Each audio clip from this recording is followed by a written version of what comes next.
Luis Miguel, te agradezco mucho por aceptar la invitación. En nombre de la Facultad de Ciencias Biológicas, en nombre del doctor Pedro Chimoy F. y a mi persona. Eres muy amable y gracias por compartir tus conocimientos con nosotros. Contigo, Miguel. Muchísimas gracias, Eric.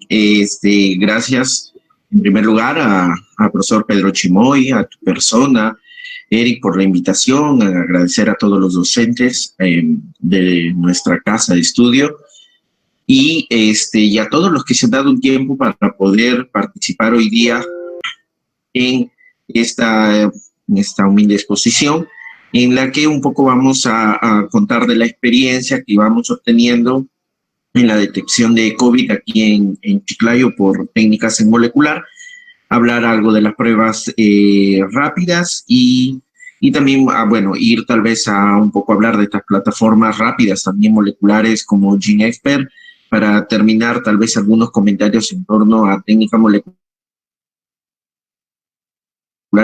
de COVID. No sé si se logra ver la presentación.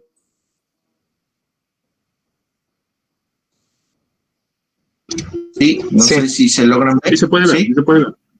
Sí, ahí adelante. Se ve que está pasando, sí, ¿no? ¿Está bien? Sí, claro que sí. Genial. Entonces, en este primer slide estaba, después de los agradecimientos, pues mencionar, estos son los laboratorios de biología molecular. En su inicio, solo 3, tratando de considerar las primeras recomendaciones de separación de ambientes. ¿Sí? ¿Escucha?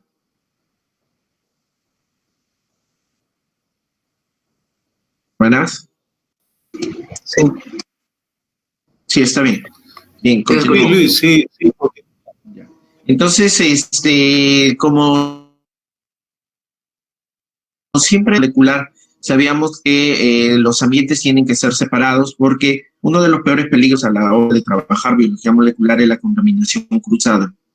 Dar falsos positivos, dar falsos negativos, y es algo muy grave, ¿no? Y poder, más bien, brindar resultados correctos, pues es lo ideal y es lo que perseguimos en todo momento, ¿no? Entonces, para ello, la separación de ambientes, la unidireccionalidad del flujo de trabajo es fundamental. Y antes teníamos solamente 2 ambientes, a pesar que en su momento hemos pedido tanto la separación de estos con mamparas, acomodar las estructuras que ya habían en el hospital para adecuarse a biología molecular, entendiendo de que el hospital antes de alguna manera, antes de un tiempo, cuando fue concebido como laboratorios, al parecer no hubo el asesoramiento indicado para decir, miren, esto es un laboratorio de biología molecular, estas deberían de ser las características. Lo encontramos como tal, solamente eran ambientes con un piso seguro, ya alguien puede detectar que no es el adecuado, por ejemplo, y que en un caso como pues responder ante esta pandemia mediante herramientas de biología molecular hace denotar las fallas que hay en el sistema, ¿no? Entonces, y es bueno aprovechar también, ¿por qué no?, estas coyunturas para poder establecer lo óptimo dentro de un procesamiento molecular. Entonces, primero, como les mencionaba, iniciamos desde un solo ambiente en la que habíamos dividido pre-PCR, PCR y post-PCR,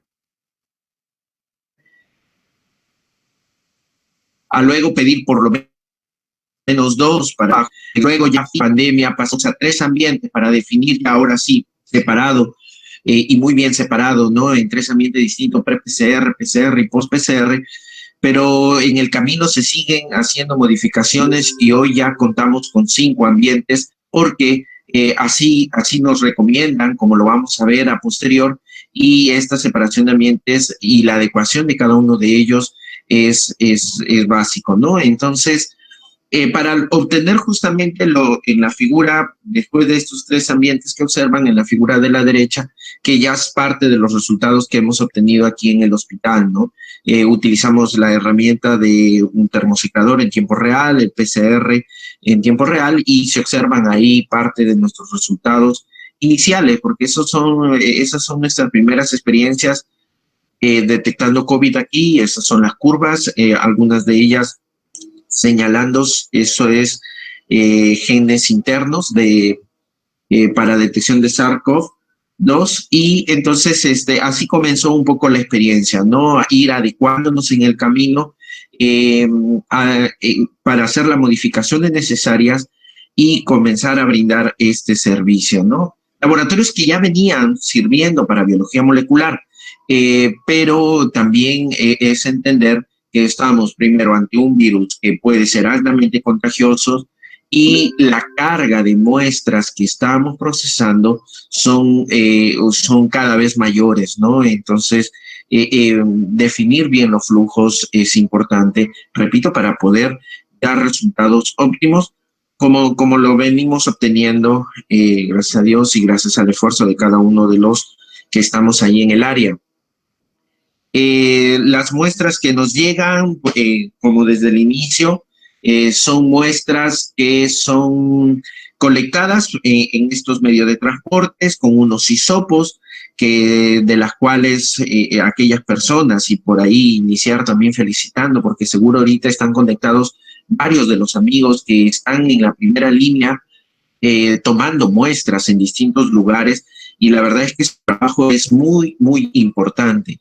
Nosotros en el camino hemos visto resultados que de alguna manera pueden no ser óptimos solamente por una mala toma de muestra, un mal transporte de la muestra, no utilizar los métodos adecuados y, ¿por qué no?, también los profesionales adecuados para poder tomar una buena muestra, ¿no? Estas muestras son tomadas ya sea de tracto respiratorio, en su mayoría, en este caso, para la detección de COVID en Lambayeque, se están utilizando muestras de hisopados de 2 hisopos, ¿no? Nasal, de un hisopado nasal, un hisopado faríngeo, y de hecho sabemos lo invasivo que puede ser esta muestra, pero muy necesario que la muestra sea tomada adecuadamente.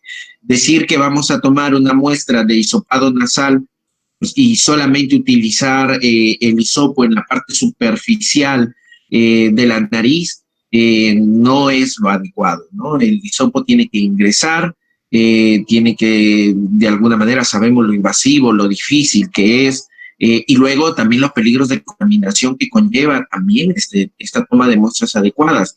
El estornudo que luego que se puede provocar a la hora de ingresar el hisopo, hasta el tamaño o el hisopo que sea ingresado a la cantidad suficiente para poder una toma de muestra, puede causar luego que el paciente tosa, que el paciente se incomode, que el paciente estornude, y de hecho también sabemos los peligros que puede conllevar a la contaminación. Pero es muy importante esto. Pensar que 2 hisopados nasales da lo mismo que un hisopado nasal y uno faríngeo, eso no es lo adecuado.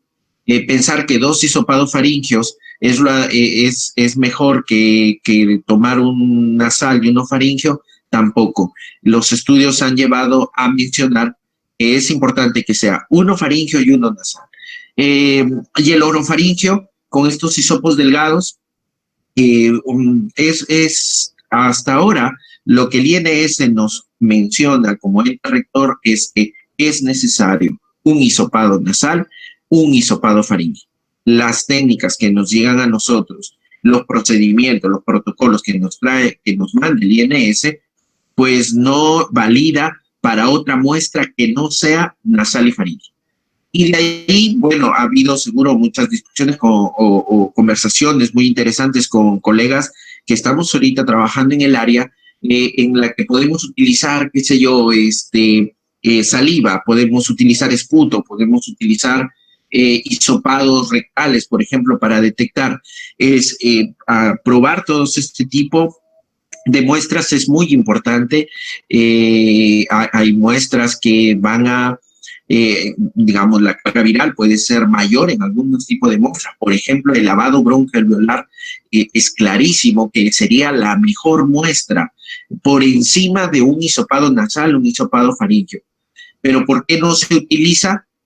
Primero, es todavía mucho más invasivo que los hisopados, y lo otro es la alta contaminación que lleva un lavado broncoalveolar, ¿no? Y tener un broncoscopio para ello tampoco es algo común en muchos de los centros de salud, y de hecho en el hospital lo hay, pero también, repito, la contaminación que el personal médico a la hora que hace la broncoscopía puede tener es mayor. Pero sí, claro, el lavado broncoalveolar en estos casos diremos que es la muestra más adecuada, tiene la mayor carga viral, pero lamentablemente tampoco es posible tomarla, ¿no? Entonces, pero ya está establecido los protocolos, el hisopo nasal, uno faríngeo, y que no sea de la lengua, que no, o sea, ya el método adecuado lo conocemos, y que, repito, es importante para la carga viral, porque si no lo que yo voy a ver es negatividad, o lo que vamos a ver en el laboratorio es negatividad de una muestra, pero no porque el paciente sea negativo, sino porque la muestra fue inadecuada.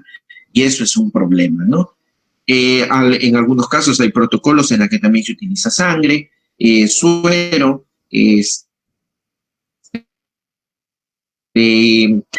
para otro tipo de técnicas, quimioluminiscencia, o también las mismas pruebas rápidas inmunocromatográficas que se pueden utilizar, pero que para biología molecular tan solo nos llega hisopados nasales e hisopados faríngeos, ¿no? Entonces, es muy importante eso. Esta etapa preanalítica también abarca la recepción y registro en las fichas epidemiológicas, almacenar y llevar correctamente la muestra hasta el lugar donde se va a procesar. Es importante mantener la temperatura. La gran dificultad en su inicio, en los primeros días, cuando todavía era una pena ver cómo en todo Chiclayo o en el Perú se comenzaba el INS comenzaba a ser el ente rector para las pruebas de detección de SARS-CoV, pero en las regiones, una Piura que lo hacía Tumbes, que lo hacía Trujillo, que lo hacía Jaén, pero no lo hacía Lambayeque, ¿no? Y era, en verdad, en mi persona, decirle frustrante saber eso, ¿no? No porque nosotros no queramos, desde el inicio, nosotros propusimos hacer a toda cuenta que tenemos el equipo, la experiencia que trabajamos en oncología molecular en el hospital, que es el área donde más nos dirigimos con Fernando García Bracamonte. Con él trabajamos la parte de oncología molecular en el hospital, y teníamos pues la oportunidad, pero lamentablemente en el hospital había una negativa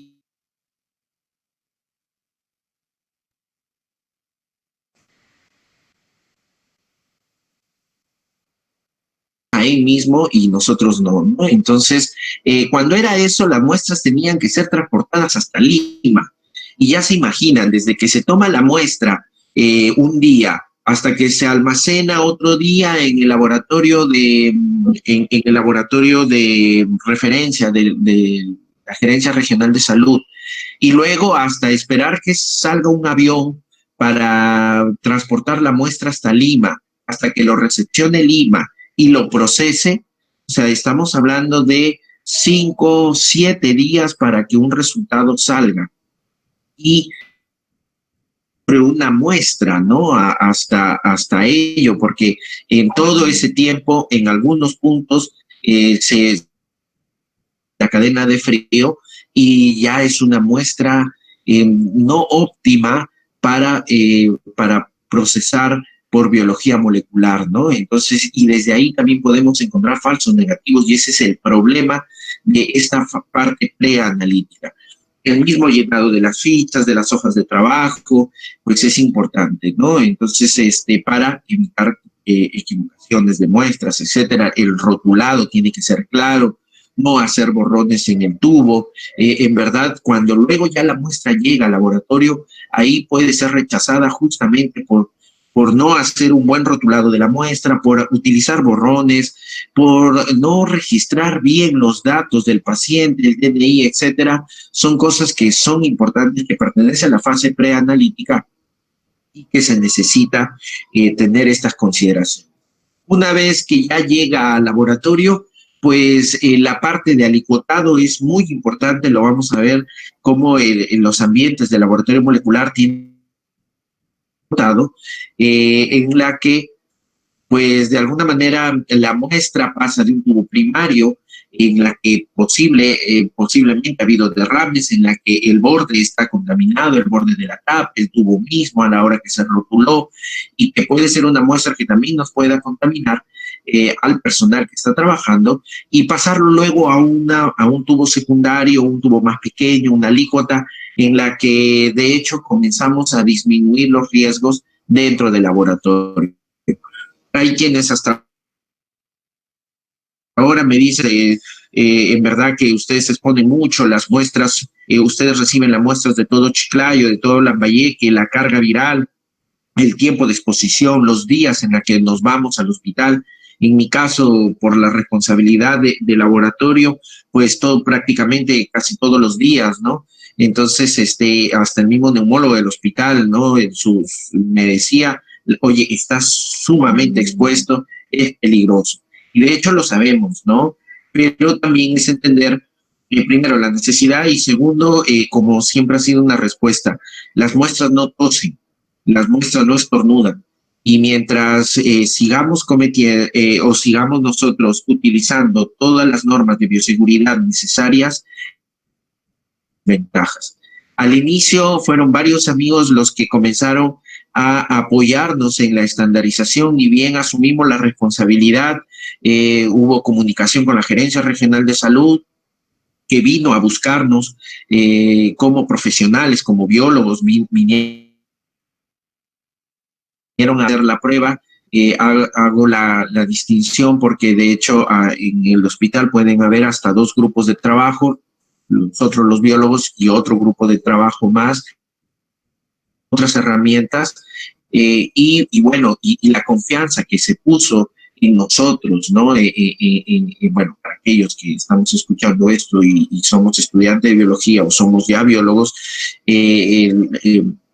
pues la confianza que se pone en el profesional biólogo para realizar, de acuerdo a la experiencia, estas detecciones, ¿no? Y luego ya entrar en coordinaciones para que pues nos comiencen a llegar los kits de extracción, kits de amplificación, los protocolos mismos, las coordinaciones con el INS, para luego ya comenzar a levantar ciertas observaciones que siempre hay en el camino, para, pues, repito, brindar un servicio de calidad. De hecho, el flujo de muestras ha variado a 5, 6 muestras diarias, y luego, pues ahorita que estamos en 120 muestras diarias, con una diferencia tremenda, tanto en tiempo, en esfuerzos y en número de profesionales que tenemos que estar brindando este servicio. Entonces, una vez que ya las muestras comenzaron a llegar, comenzamos a hacer la detección. Tener una zona alicuotada,